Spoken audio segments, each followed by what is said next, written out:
ನಮಸ್ಕಾರ, ಉತ್ತರ ಕರ್ನಾಟಕ ನ್ಯೂಸ್ಗೆ ಸ್ವಾಗತ. ನಾನು ಶುಭಾ ಎಂಪಾಲ್. ಎಲೆಕ್ಟ್ರಿಕಲ್ ಆಟೋಗೆ ಏಕಾಏಕಿ ಬೆಂಕಿ ಹೊತ್ತಿಕೊಂಡಿರುವ ಘಟನೆ ಕಲಬುರಗಿ ನಗರದ ಗಂಜ್ ಪ್ರದೇಶದಲ್ಲಿ ನಡೆದಿದೆ. ಚಲಿಸುತ್ತಿದ್ದ ಮಹೀಂದ್ರಾ ಕಂಪನಿಯ ಎಲೆಕ್ಟ್ರಿಕಲ್ ಆಟೋದಲ್ಲಿ ಬೆಂಕಿ ಕಾಣಿಸಿಕೊಂಡಿದ್ದು, ನೋಡುತ್ತಿದ್ದಂತೆ ಬೆಂಕಿ ಆಟೋ ಪೂರ್ತಿ ವ್ಯಾಪಿಸಿದ್ದು, ಅದೃಷ್ಟವಶಾತ್ ಆಟೋದಲ್ಲಿ ಪ್ರಯಾಣಿಕರು ಇಲ್ಲದ ಕಾರಣ ಯಾವುದೇ ಅನಾಹುತ ಸಂಭವಿಸಿಲ್ಲ. ಸ್ಥಳಕ್ಕೆ ಅಗ್ನಿಶಾಮಕ ದಳ ಸಿಬ್ಬಂದಿ ಆಗಮಿಸಿ ಬೆಂಕಿ ನಂದಿಸಿದ್ದಾರೆ. ಕಲಬುರಗಿಯಲ್ಲೂ ಈ ಹಿಂದೆ ಎಲೆಕ್ಟ್ರಿಕಲ್ ಬೈಕ್ ಹಾಗೂ ಆಟೋಗೆ ಬೆಂಕಿ ಹೊತ್ತಿಕೊಂಡಿದ್ದು, ಎಲೆಕ್ಟ್ರಿಕಲ್ ವಾಹನ ಸವಾರಲ್ಲಿ ಆತಂಕ ಮನೆ ಮಾಡಿದೆ. ಕಲಬುರಗಿ ಜಿಲ್ಲೆಯ ಸೇಡಂ ತಾಲೂಕಿನ ಬೆನಕನಹಳ್ಳಿ ಗ್ರಾಮದ ಸುಪ್ರಸಿದ್ಧ ಪರಿಸರ ಸ್ನೇಹಿ ಬೆನಕನ ವಿಸರ್ಜನೆಯು ಸಾವಿರಾರು ಭಕ್ತರ ಸಮ್ಮುಖದಲ್ಲಿ ಅದ್ದೂರಿಯಾಗಿ ಜರುಗಿತು. ಬೆನಕನಹಳ್ಳಿ ಗ್ರಾಮದಲ್ಲಿ 21 ದಿನಗಳ ಕಾಲ ಪ್ರತಿಷ್ಠಾಪಿಸಲಾಗಿದ್ದ ಪರಿಸರ ಸ್ನೇಹಿ ಬೆನಕನ ಮೂರ್ತಿಯನ್ನು ಗ್ರಾಮಸ್ಥರು ಅದ್ದೂರಿಯಾಗಿ ಮೆರವಣಿಗೆ ನಡೆಸಿ ಬೆನಕನಹಳ್ಳಿ ಗ್ರಾಮದಿಂದ ದಿಗ್ಗಾಂವ್ ಕಡೆ ತೆರಳುವ ಬಾವಿಯಲ್ಲಿ ವಿವಿಧ ಪೂಜೆ ಸಲ್ಲಿಸಿದ ನಂತರ ವಿಸರ್ಜನೆ ಮಾಡಿ ಭಕ್ತಿ ಸಮರ್ಪಿಸಿದರು. ಈ ಯುವಕರು ವಿಶೇಷ ವಸ್ತ್ರ ಕೋಲಾಟ ಗಮನ ಸೆಳೆಯಿತು. ಕೇಂದ್ರ ಸಚಿವ ಎಚ್.ಡಿ. ಕುಮಾರಸ್ವಾಮಿ ವಿರುದ್ಧ ಅವಾಚ್ಯ, ಅಸಭ್ಯ ಮತ್ತು ಅವಹೇಳನಕಾರಿ ಪದ ಬಳಕೆ ಮಾಡಿ ಅವರ ವ್ಯಕ್ತಿತ್ವಕ್ಕೆ ಧಕ್ಕೆ ತಂದಿರುವ ಹಿನ್ನೆಲೆಯಲ್ಲಿ Lokayukta SIT ADGP M Chandrashekhar ವಿರುದ್ಧ ಜೆಡಿಎಸ್ ಶಾಸಕಾಂಗ ಪಕ್ಷದ ನಾಯಕ ಸಿಬಿ ಸುರೇಶ್ ಬಾಬು ನೇತೃತ್ವದ ಜೆಡಿಎಸ್ ನಿಯೋಗ ಮುಖ್ಯ ಕಾರ್ಯದರ್ಶಿ ಅವರಿಗೆ ದೂರು ನೀಡಿ ಅಮಾನತುಗೊಳಿಸುವಂತೆ ಒತ್ತಾಯಿಸಿದೆ. ಗದಗ ನಗರದ ಕೊನೆರೆ ಮಾರುತಿ ಪುಷ್ಕರಣಿಯಲ್ಲಿ ಈಜಲು ಹೋಗಿದ್ದ ಬಾಲಕನೊಬ್ಬ ಮೃತಪಟ್ಟಿದ್ದಾನೆ. ಪ್ರಥಮ ಮಾಡಳಿ 8 ವರ್ಷದ ಬಾಲಕ 3 ಜನ ಸ್ನೇಹಿತರೊಂದಿಗೆ ಈಜಲು ಹೋಗಿದ್ದ. ಈತ ಬಾರದೆ ನೀರಿನಲ್ಲಿ ಮುಳುಗಿ ಸಾವನ್ನಪ್ಪಿದ್ದಾನೆ. ನೀರಿನಲ್ಲಿ ಬಾಲಕನಿಗಾಗಿ ಅಗ್ನಿಶಾಮಕ ದಳ, ಈಜುಪಟು ಹಾಗೂ ಸ್ಥಳೀಯರಿಂದ ಶೋಧ ಕಾರ್ಯ ಮುಂದುವರೆದಿದೆ.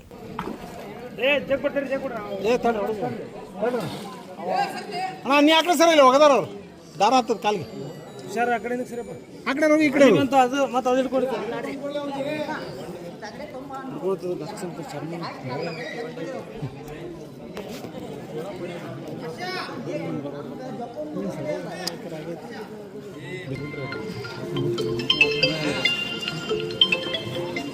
ಹಲೋ ನಾ ಬಂದ್ಬಿಡಿ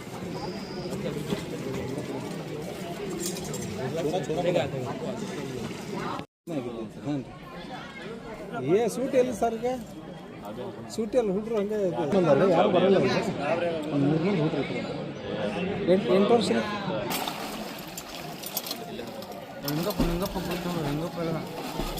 ಏ ನಿಂಗಪ್ಪಣ್ಣ ಏ ರಿಂಗಪ್ಪ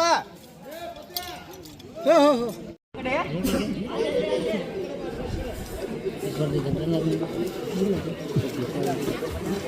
ಅಷ್ಟು ಮಂದಿ ಅದರ ಸಿಗೋದು ಒಂದು 20 ಮಂದಿ ಜಿಗಾರಿ ಮಂಜು ಅಲ್ಲ ಅಲಿಪಕ್ಕ ಏ ಲೇ ಅಲ್ತ್ಯಾ ಇದನ್ನ ಅಲ್ಲಿ ಹಾಕಿಸ್ಲಿ.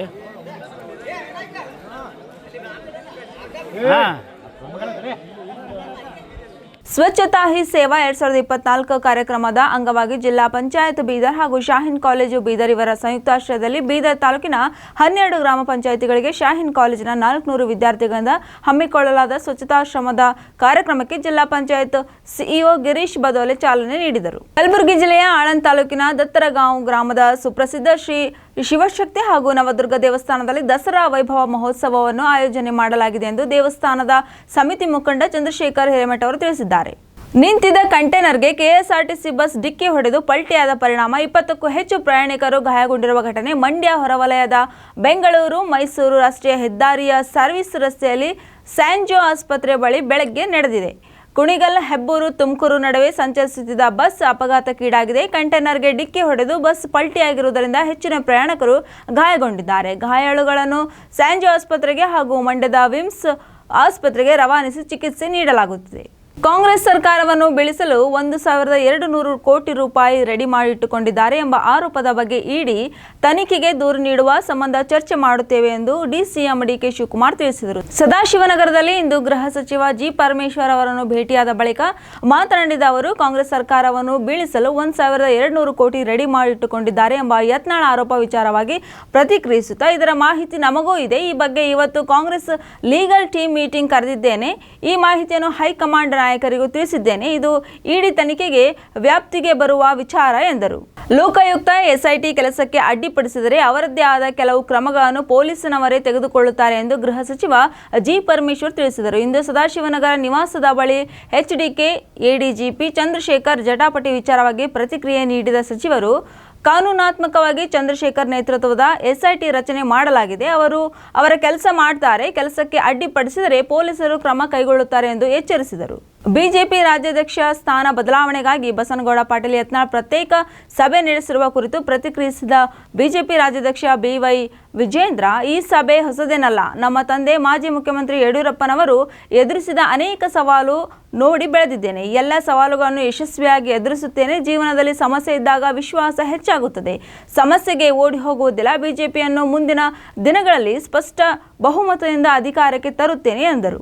ಕೇಂದ್ರ ಸಚಿವ ಎಚ್.ಡಿ. ಕುಮಾರಸ್ವಾಮಿ ಅವರಿಗೆ ಲೋಕಾಯುಕ್ತ ಎಡಿಜಿಪಿ ಚಂದ್ರಶೇಖರ್ ಅವರು ಹಂದಿ ಪದ ಬಳಕೆ ಮಾಡಿರುವುದನ್ನು ಬಿಜೆಪಿ ನಾಯಕರು, ಹಾಲಿ ಸಂಸದರು ಹಾಗೂ ಮಾಜಿ ಮುಖ್ಯಮಂತ್ರಿಗಳು ಆದ ಬಸವರಾಜ ಬೊಮ್ಮಾಯಿ ಹಾಗೂ ಜಗದೀಶ್ ಶೆಟ್ಟರ್ ಅವರು ತೀಕ್ಷ್ಣವಾಗಿ ಖಂಡಿಸಿದ್ದಾರೆ. ಮುಡಾ ಹಗರಣ ಮರೆಮಾಚಲು ಹೀಗೆಲ್ಲ ಮಾಡಲಾಗುತ್ತಿದೆ ಎಂದು ಅವರು ಆರೋಪಿಸಿದ್ದಾರೆ.